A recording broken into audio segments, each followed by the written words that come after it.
Yes, welcome to another video. I'm Lewis. Above me is Johnny Potty, innit, Bray? Yay! Let's go, Bray. Let's go, Bray. Let's go, Bray. Hope you guys are doing okay. We're here for the Sheffield United preview. Absolutely massive game. Do not take this game lightly, guys. We've seen what they just did to Manchester United, so we have to be on top form, all right? So focus the minds, because this is a big game. Guys, I'm going to set a like target. Let's go for 1,000 likes. So smash the thumbs up button if you do enjoy this video, guys. Helps other City fans find the channel. Subscribe to the channel if you're new.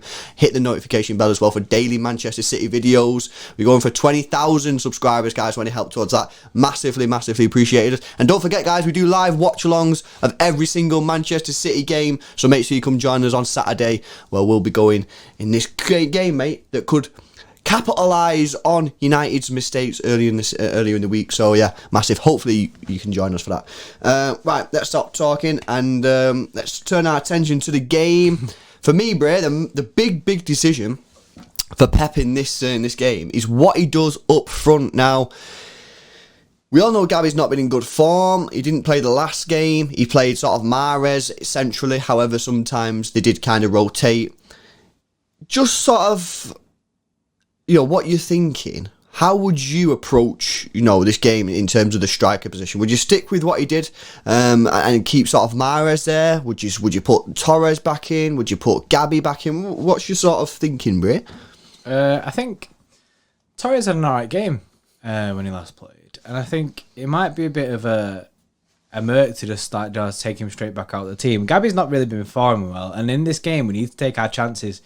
It's a game that I really don't want to take lightly. And someone said in our watch-along, actually, the West Brom game, why are you celebrating so much? It's only West Brom. But every single game is a must-win game in January for us. And then, you know what I mean? It's really important that we get these wins. So, of course, we're going to celebrate like ham. And it'll be the same against Sheffield. Yeah. So, we have to take it seriously. We scored 5 goals against West Brom. We looked clinical.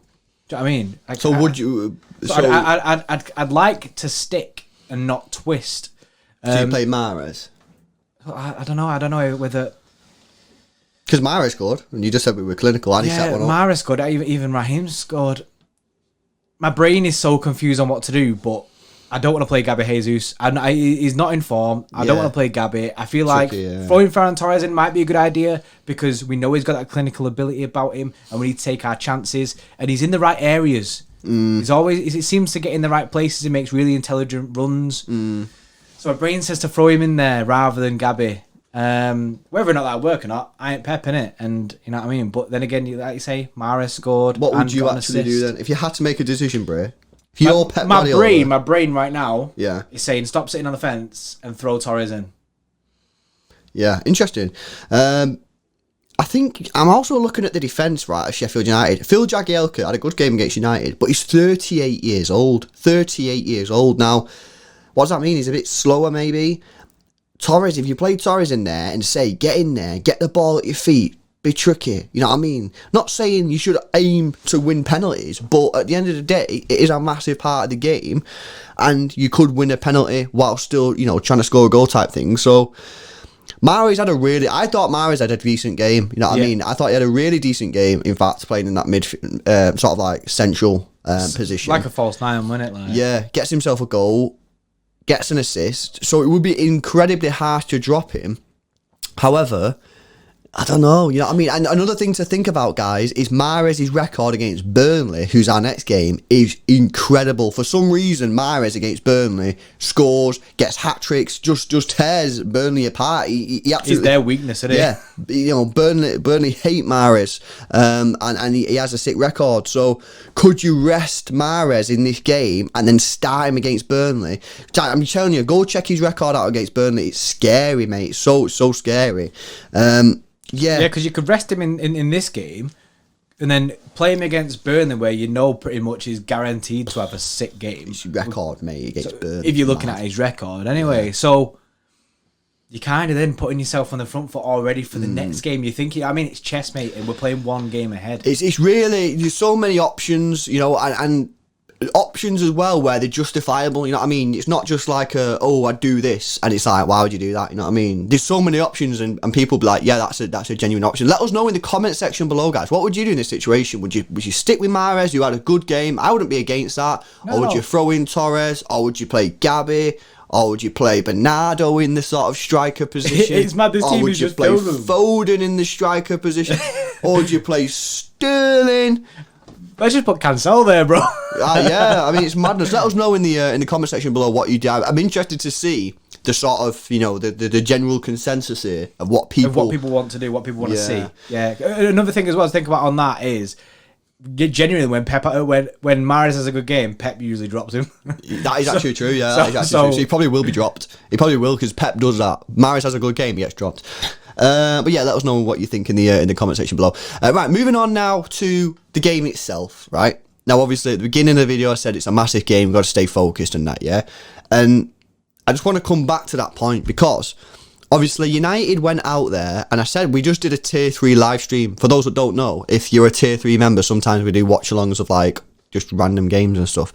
And during the stream, I was saying that nobody in the world was talking about Sheffield United getting anything out of that game. And it's at that moment in time where, as the sort of the big team, you become vulnerable because the players start to believe it. The players start to believe that, oh, there's no way that we can lose this game because they're bottom of the league. They've only won 1 or 2 games. You know what I mean? Everyone in the world saying that we're going to win 5-0. And when you start thinking like that, sometimes you forget to actually play. You know what I mean? You forget to, we've actually got to try in this game because we're just going to cruise through it. Mentally creeps in. Yeah, the players for this, we've been on a fantastic run. What is it, 7 in a row? 7 in a row, 17 unbeaten or something like that. Yeah. What a fantastic run. Now, one thing that's going in our favour is that they just beat United. So hopefully the players are like, oh, crap, sort of like a reminder. But I beg the players, man. I beg the players, you know what I mean? And I'm sure you will. I'm sure, if there's any players watching this video, I'm sure you'll be at the races and that. But do not take this game lightly. We've got 2 games before we play Liverpool now in the Premier League. Sheffield United and Burnley. Both winnable fixtures, yeah? But, guys, you know what I mean? We have to win these games. Win these games, and we go into that Liverpool game with a little bit of a free hit, with a little bit of a cushion, with a bit of a buffer. Something that we really wanted a couple of weeks ago, maybe a month ago, but we didn't think we was ever going to get. So, focus, get the job done, no matter how it happens. 1-0, scrappy goal, not bothered. Get it won, get in there, get out, and that's what I'm saying, innit? Get the game won. I completely agree. I'm going to agree in it. Get the game won, but we can't take this lightly. Like, no. As City fans, we all had a good laugh in it when United lost against Sheffield. But on a serious note, they've just beat, who are now second in the league. So they've gone out there and done that to them. We can't then follow in the same footsteps and think that this is going to be an easy game and walk all over these. End of the day, they've just got a massive result. Yes, the season hasn't been going well for them, but they've still picked up that result. So we need to. It'd be criminal. Because at the end of the day, if we lose against our drop points against Sheffield, that means nothing.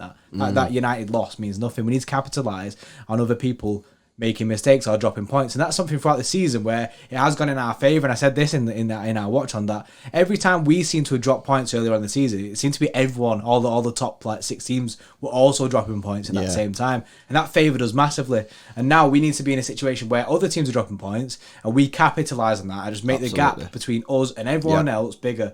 So we need to go on. United playing West Ham as well, it's Liverpool playing West Ham, which is a difficult game. I think United are playing Arsenal, which is also a difficult game. Yeah. I just think we need to capitalise on this. It's a gift to us, and like I say, it's a cushion for us to push on. And then, the Anfield game, which everyone should be writing off, like I am, because I'm terrified of it. One year it's this year. That's what I would go with anyway. That's another time. But honestly, it's a massively important game, and I can't like over exaggerate that a lot. Definitely. Get it won, guys. Get it won. Get out there and don't waste chances. Don't waste your chances, and that's why we need to be firing on all fronts. And a 5-0 has probably done us bits. Yeah, right. Let's move on to the predicted lineup. Then this is Man and Jolly Poddy's team. Before we get into this, guys, just a quick one. If you want your name at the bottom of the screen, become an extra club member. You're helping support the channel, helping the channel grow.